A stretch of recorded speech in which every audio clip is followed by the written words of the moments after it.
Hi, this is Kari Stevens. I'm a clinical psychologist at the University of Washington. And this is Patrick Raue. I'm also a clinical psychologist at the University of Washington. And Patrick and I are going to talk to you today about skills related to doing behavioral activation with patients, which is an evidence-based treatment for depressive symptoms. This slide shows our learning objectives for today. The first is to understand the behavioral activation model of depressive symptoms. In other words, how these symptoms develop, how they get maintained, and how behavioral activation can help.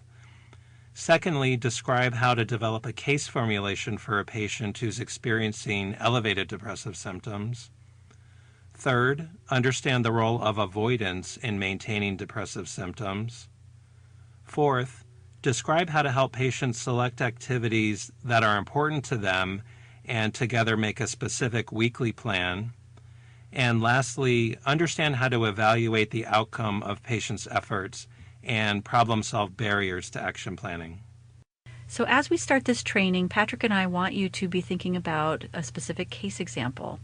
So this patient, RB, who is someone who has experienced both chronic pain and depressive symptoms that have come about after her pain began. And this case is going to illustrate how depressive symptoms really interfered with successful treatment for her pain and her day-to-day functioning, and will allow us to explain behavioral activation as an evidence-based intervention that will help with her depressive symptoms and overall function. So let's start with going over exactly who is RB. She's a 30-year-old Caucasian woman and a mother of two with two small children who are aged 8 and 2. She's in her second marriage and has been unable to work since her pain began after straining her neck at work, and she's got some background of college education. When she came in for treatment, this is actually a patient that I once saw, she said that her neck hurt mainly, and that her arm she described as being really screwed up, meaning tingling and numbness that was going down her arm, and she wanted to know what was wrong with her. She said the pain was ruining her life and her ability to care for her children.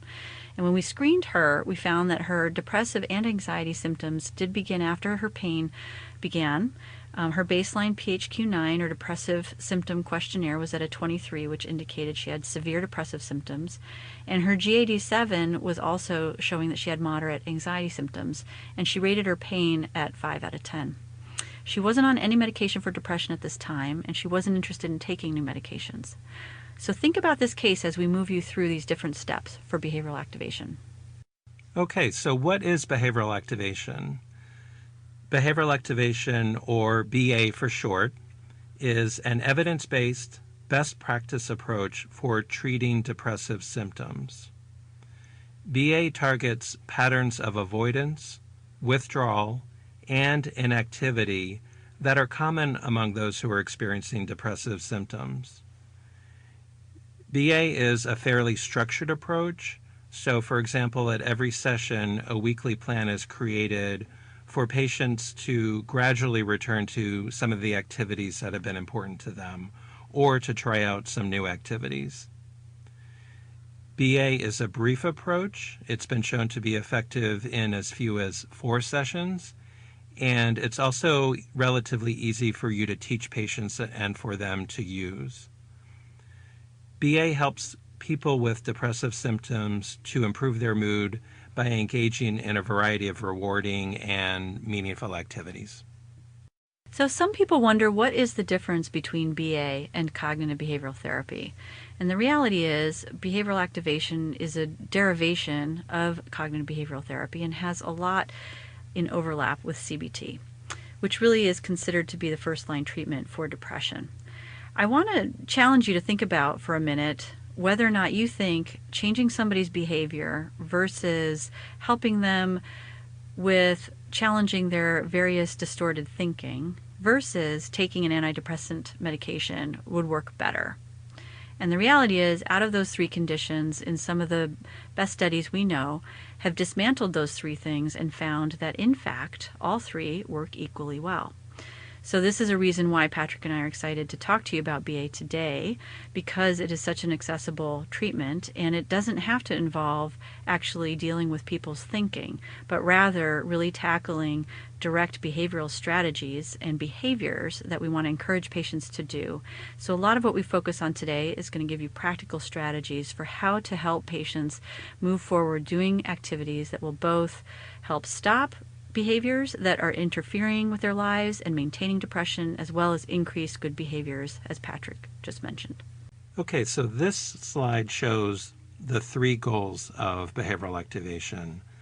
The first goal is to help patients increase adaptive activities to improve their function. And preferably these activities give patients both a sense of mastery and a sense of pleasure or enjoyment. So we really encourage patients to do and plan activities that are both enjoyable or fun, but also to do things that bring them a sense of accomplishment or a sense of purpose or meaning, so that they're functioning really at their highest level. A second goal of BA is to help patients decrease activities that can maintain their depressive symptoms.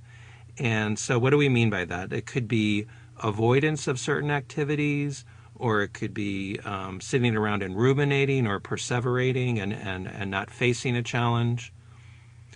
A third goal is to help patients problem solve barriers to accomplishing important or rewarding activities. And so this goal really comes into play when we help patients to create their weekly plans for specific activities and really help them to be thoughtful and think through how they can ensure success proactively. And this goal also comes into play, as we'll talk about later, when we're debriefing how things went at follow-up meetings, and we talk through how we can overcome obstacles that came up that we didn't predict. So the easiest way I find to remember these 3 goals is remember that number 1 is do more good stuff, number 2 is do less bad stuff, and number 3 is problem solve 1 and 2.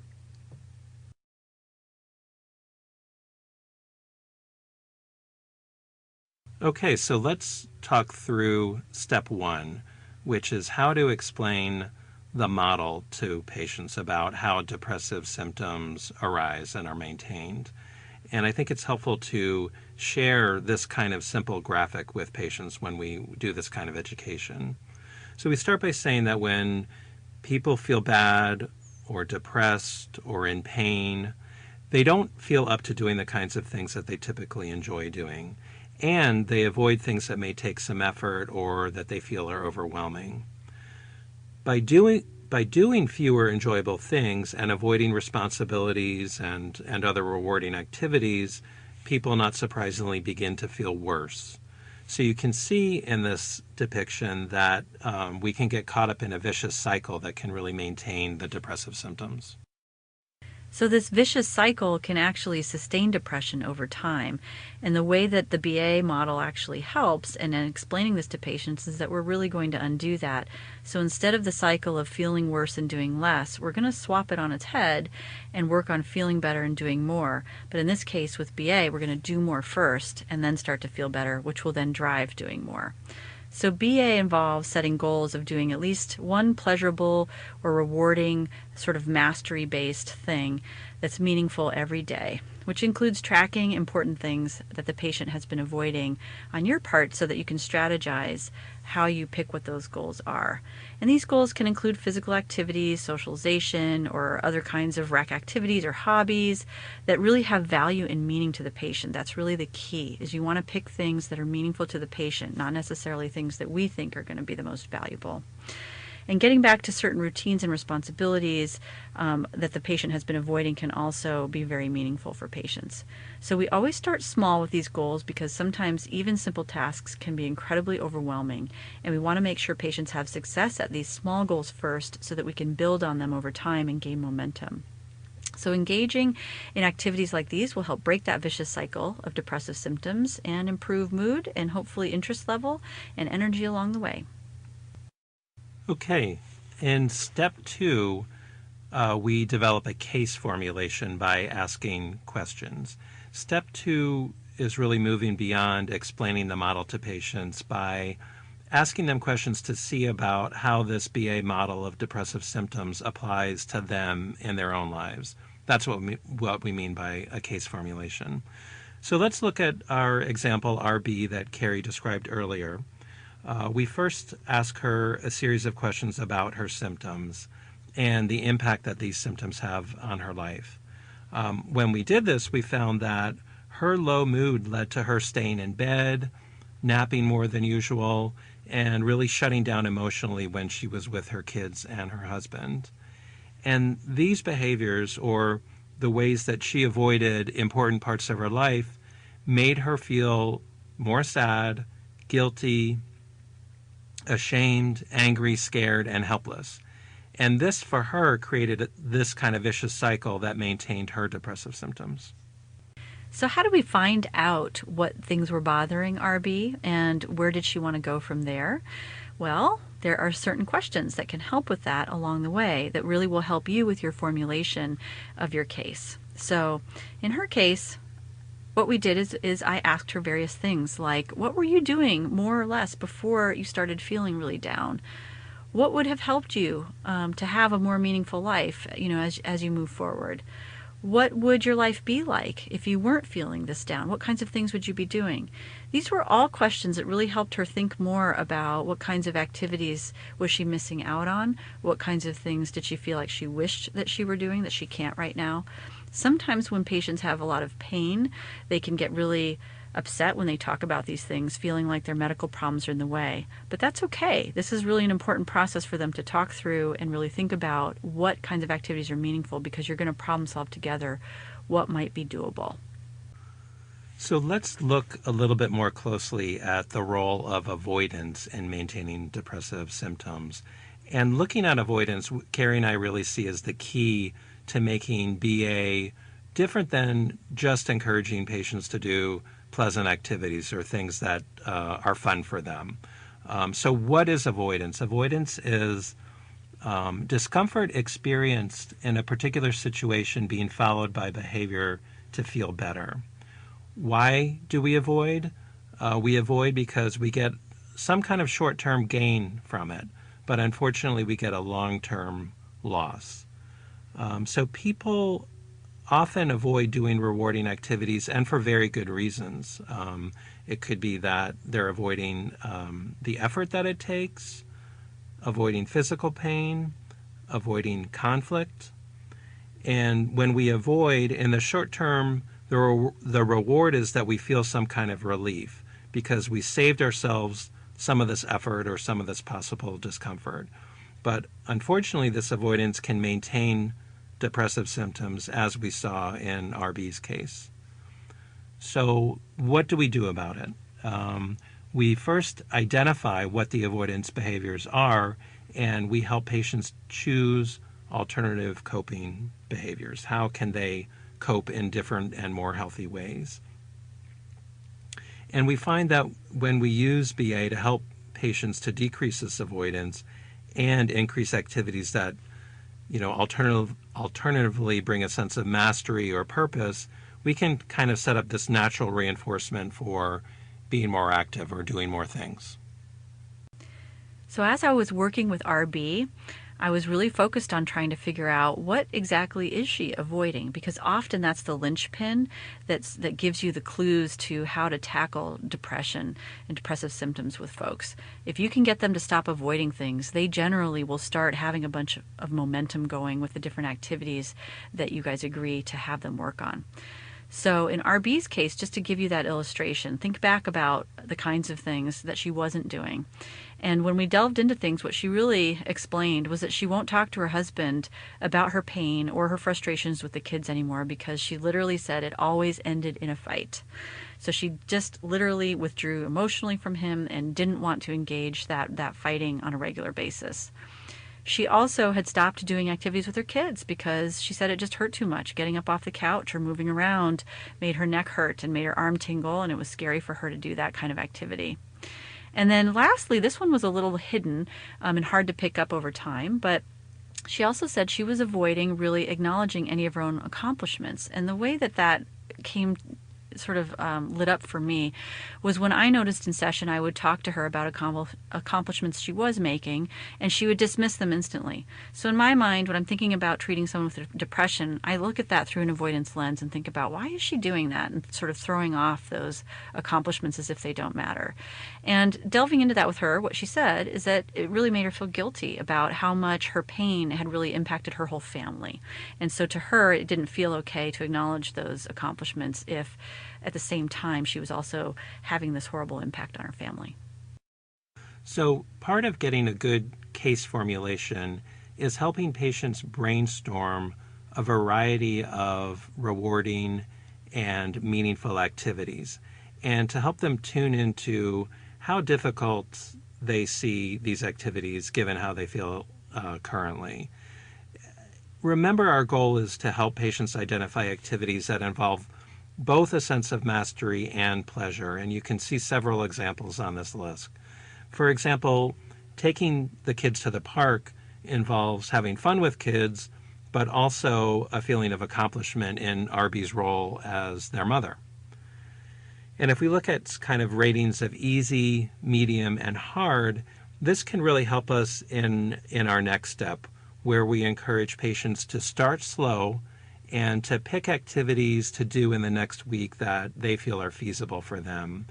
And keep in mind that these are kind of beginning goals, and they lay the foundation for tackling larger goals or more difficult activities. Okay, so this slide shows the 3 goals of behavioral activation. The first goal is to help patients increase adaptive activities to improve their function. And preferably these activities give patients both a sense of mastery and a sense of pleasure or enjoyment. So we really encourage patients to do and plan activities that are both enjoyable or fun, but also to do things that bring them a sense of accomplishment or a sense of purpose or meaning, so that they're functioning really at their highest level. A second goal of BA is to help patients decrease activities that can maintain their depressive symptoms. And so what do we mean by that? It could be avoidance of certain activities, or it could be sitting around and ruminating or perseverating and not facing a challenge. A third goal is to help patients problem solve barriers to accomplishing important or rewarding activities. And so this goal really comes into play when we help patients to create their weekly plans for specific activities and really help them to be thoughtful and think through how they can ensure success proactively. And this goal also comes into play, as we'll talk about later, when we're debriefing how things went at follow-up meetings, and we talk through how we can overcome obstacles that came up that we didn't predict. So the easiest way I find to remember these 3 goals is remember that number 1 is do more good stuff, number 2 is do less bad stuff, and number 3 is problem solve 1 and 2. Okay, we are moving on to step 3 in the process, and this involves helping patients to select activities that they would like to schedule for the upcoming week, and to be as specific as possible in this planning.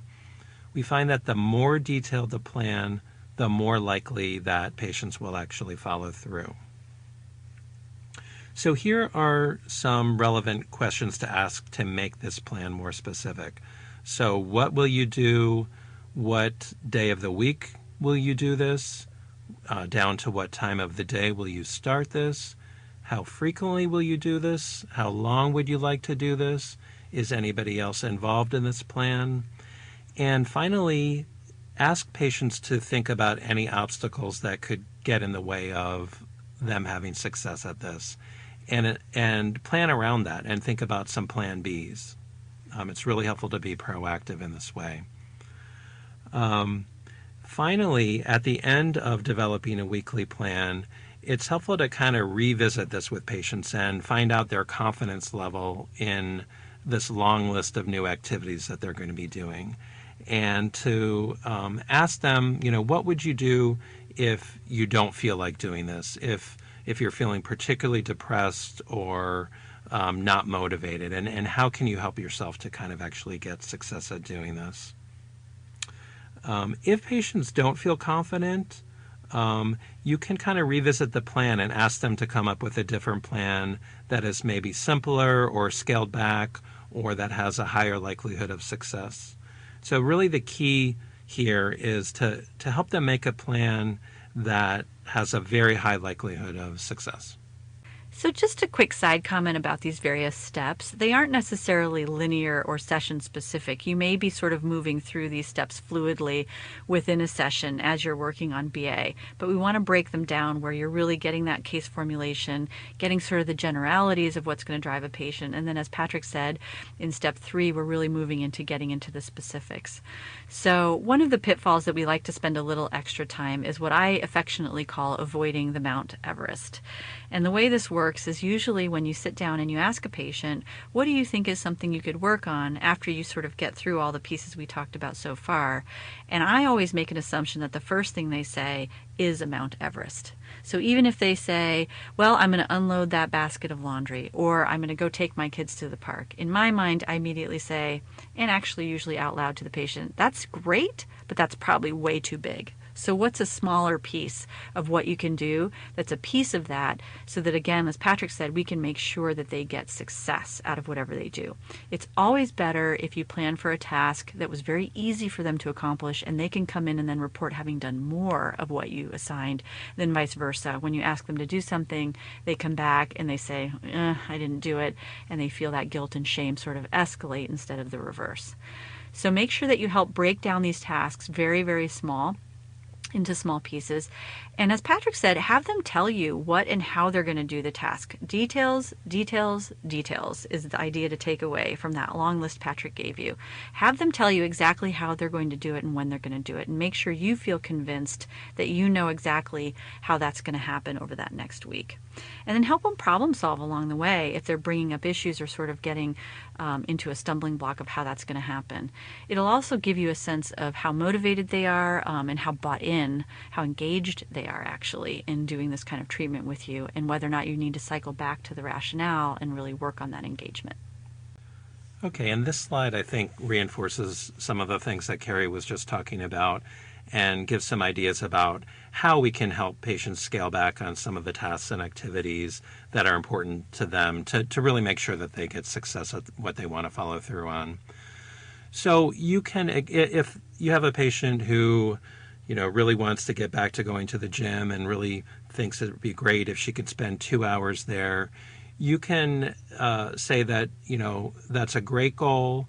I'm mindful of the fact that maybe you haven't been to the gym for about 6 months now, and part of that is because of feeling so low and no energy to do it, and that's a great goal to kind of get to.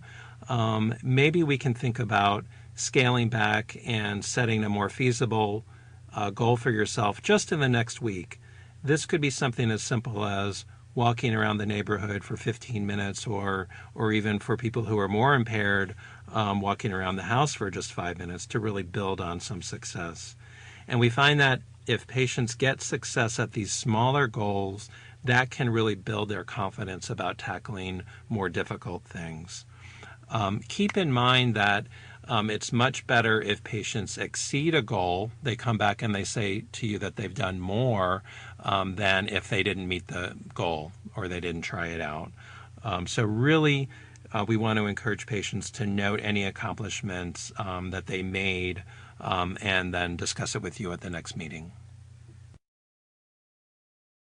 Okay, so we're going to bring it back to Kari's case example, RB, and look at some of the targets that she helped RB set for herself. And it can be helpful to think about what activities RB could do to replace some of the things that she had been avoiding.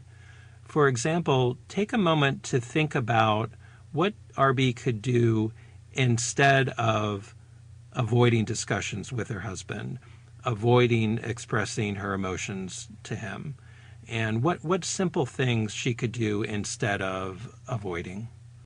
So let's look at what RB specific targets were, just as Patrick challenged us to do, and think about what we actually worked on when she and I decided to lay out what her BA targets would be.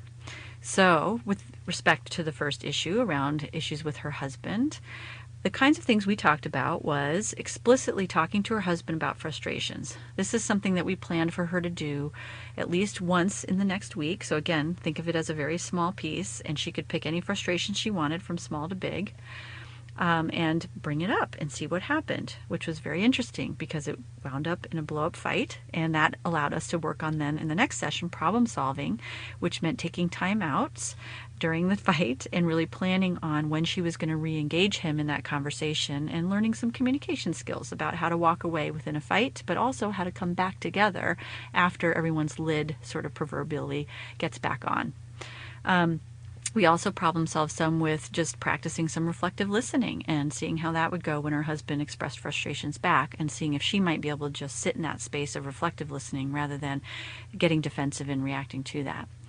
One of the other fun goals that she came up with was really increasing physical intimacy between them. This was something that she had missed very much and knew that he would find very rewarding, so we set that as an actual target, and she didn't feel like her pain would get in the way of that. So a very important piece to maintaining a relationship.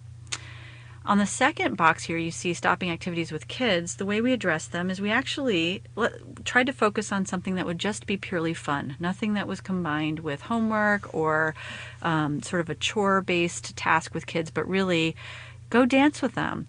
One of the things she did in session with a stiff neck is she sat completely still like a robot and not moving her neck. So even in session, I had her move her neck around because there was no harm when we checked with her physical pain doctor about this, and there was no limitation that the medical providers had with her doing this. She simply was doing this as a guarding behavior. So one of the things that she did at home was she danced with her kids and really had to do crazy dances with her neck to sort of get used to using that part of her body again and reduce that guarding. So again, the pacing with the kids and the activities was important in how we prescribed that, and we talked about how to do some of that but also allow her to rest afterwards. In terms of her actual accomplishments, we worked on having her work on doing internal validations around her motherhood and her accomplishments, explicitly writing those things down or practice saying those things in her head. What she wound up doing with that, and this is what you'll see with BA when it really starts to work and the momentum kicks in, is that she started to do extras, and she started to come into session, I noticed, with makeup and with her hair done and wearing different clothes, where she really was putting effort in. And that was, again, on her own volition, where she realized she wanted to start putting more energy into those things, as well as organizing and decorating her house. So that was very exciting, and things that as a therapist you really want to reward when you hear those pieces happening that are spontaneous and kind of reflecting of that momentum. Okay, so here is a form that you and your patients may find helpful in scheduling these weekly activities. And as you can see with these examples from RB, we really encourage patients to schedule at least one activity a day over and above their normal routine, even if this activity is only for 10 minutes or so. The benefits of using this kind of a form is that it helps to make the plans a bit more concrete, and it encourages patients to treat this plan almost like a medical appointment or a commitment that they make to themselves to do these activities. I also like to talk about these activities like they're an antidepressant, not a pill, but something that patients can do to self-manage their mood and other depressive symptoms as a way to get a mood boost or an energy boost. As you look at this list, you'll see that some of the activities are not necessarily fun or enjoyable, but they may be important to the patient and give them a sense of accomplishment. And as we mentioned earlier, the best are activities that combine both mastery and pleasure. So some examples, dancing with the kids or taking the kids to the park, kind of combine both of those. So the form can be both a memory aid for patients and also a motivator to follow through. And you'll also see some spaces on the right where we ask patients to check off if they actually did the activity and how satisfied they were with their efforts. So one of the things to underscore here is you don't want to give somebody a list of homework that's all yuck. So in this case, you see the example organizing paperwork for 30 minutes when they get home.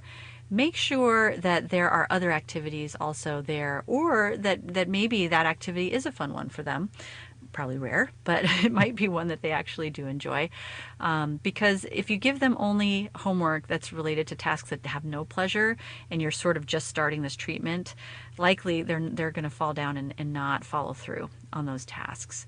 The other thing to underscore is that a lot of these tasks and targets are small, right? We said very conscientiously to you guys earlier, start small. But always keep in mind that these are small goals, but what we're looking for is momentum to really build up more and more activity that's going to lay a foundation for patients to achieve their bigger goals, whether it was working out more or whether it's eventually returning back to work like RB, who was out of work because of her pain issues. One of my favorite parts of BA is the part when my patient says to me, but my problem is I don't feel like doing any of those things. That inevitably comes up with every patient I've treated who comes in with depressive symptoms. And my answer back to them is, well, that's perfect, because this treatment is exactly for that issue. Depression steals our motivation for things. It steals our energy to do things. And so what this treatment is about, and I'll just say this directly to a patient, is it's really about coming from the outside in instead of in reverse, where usually we get up and we do things because we feel like getting up and doing things. In this case, we have to do the opposite. And sometimes it helps to use a metaphor and ask patients if they remember when they were teenagers, or if they know any teenagers, that this is a very typical scenario, right? Where that teenager doesn't want to do those dishes or that homework or whatever that next chore is, but they push themselves to do it anyway.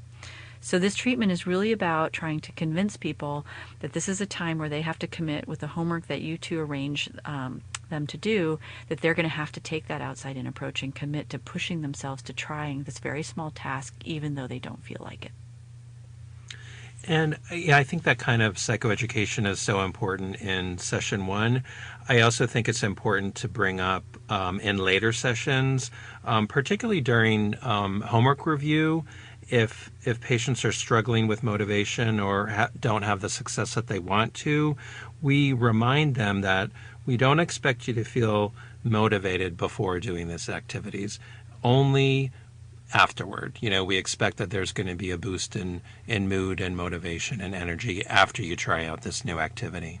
And actually, one other piece to add to that is sometimes they don't feel motivation after that very first one. Sometimes it takes a few tries. So you can also let them know motivation isn't instant as it returns, but over time it will come back. So now we're ready for the final step in BA, step 4, and it's really about following up, which means evaluating what's going on with the homework. How did it go? What's the outcome? And then problem-solving barriers. Now, I always say the very worst mistake you can make in doing BA treatment is forgetting to ask about how the homework went.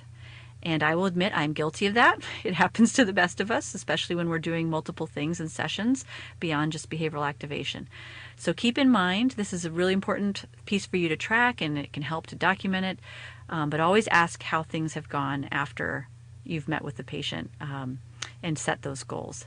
And expect that patients might not do the activities. So don't judge them when they come in. In fact, I expect them to come back and say they didn't necessarily do everything we tried. And I look for all the rewards I can for saying, did you think about it? Did it fall off the list somehow? Was it important? Well, maybe it didn't fit. Anything I can do to validate that experience and reinforce any pieces that were a success. So even if they thought about it but didn't follow through on it. So just to be concrete, if the goal isn't accomplished, in other words, if the BA homework, the task that you guys came up with, didn't happen between the last time you saw them and now this next time you're talking with them, there's really 3 questions you want to go through. The first is asking yourself, did they have buy-in to the treatment? Do they really feel that this is something worth their while? Sometimes the best way to find that out is just to ask them, do you think that this homework that we talked about is something that would be helpful? Or did you feel like maybe it just was kind of meaningless? Don't be afraid of their answer, because you can always circle back to the psychoeducation of the treatment model and just talk about how maybe the target wasn't quite right. Then, of course, always ask, did they simply forget? Because some of these sessions you'll be having with patients might be quite packed. There might be a lot of things you're talking about, and it might be hard for your patient to track on the details of what exactly they agreed to do. And then, of course, there is my Mount Everest, right? Was the task too hard? Most of the time, that's actually why patients fail to come in and report that they were able to do the homework. So if you have a patient that comes back the next session and hasn't completed a specific plan, it's common for them to feel as if they've failed in some way. But we put failure here in quotes on purpose because we really want to reframe that experience as an opportunity to learn.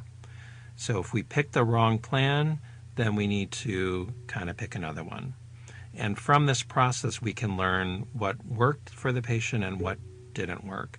I think it's really important to build that kind of message in early also, that whatever happens is okay. I want you to please come back and tell me about that next session, and we're going to learn from that. So framing things also as an experiment, we'll see how this goes for you, is really important. And this slide shows some of the key features for us to keep in mind to really ensure success with patients' activity plans. As I was saying, we frame the plans as an experiment. It's a trial. It's not something that we have to do forever. Let's see how this works. We suggest that patients act first and see what happens, see what they notice. It's also important to genuinely praise any success that patients make, even if it's a very small one. We do know that when we get depressed, we tend to discount what we're doing, so it's our job to kind of highlight patient successes and improvements that they made. And lastly, to go slow and start small, which is similar to what Kari was saying, that this lays the foundation for bigger and bigger goals. So let's end off this training by sharing with you what was the outcome of RB's treatment over time. So you can see in this graph, we have her depressive symptoms charted in yellow, and we've got her anxiety symptoms charted in red. Interestingly, they both sort of track similarly, and that's what the evidence base tells us. If we treat depression, it improves anxiety, and if we treat anxiety, it improves depression. So that's also another little pearl to know, that if you've got somebody with both issues, you can pick one, and generally the other one will improve along the way.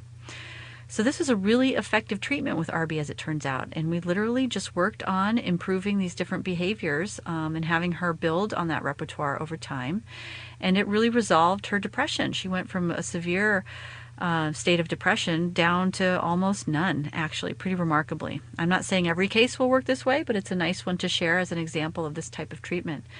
The other thing to notice here with chronic pain that you'd see in green and the orange is that the pain levels themselves didn't really decrease. That's pretty normal in chronic pain treatment. We actually don't have really effective treatments that bring a lot of people's experience of chronic pain significantly down. But you do see her pain interference, and really her general quality of life is what improved over time. Patrick and I would like to thank you very much for listening today.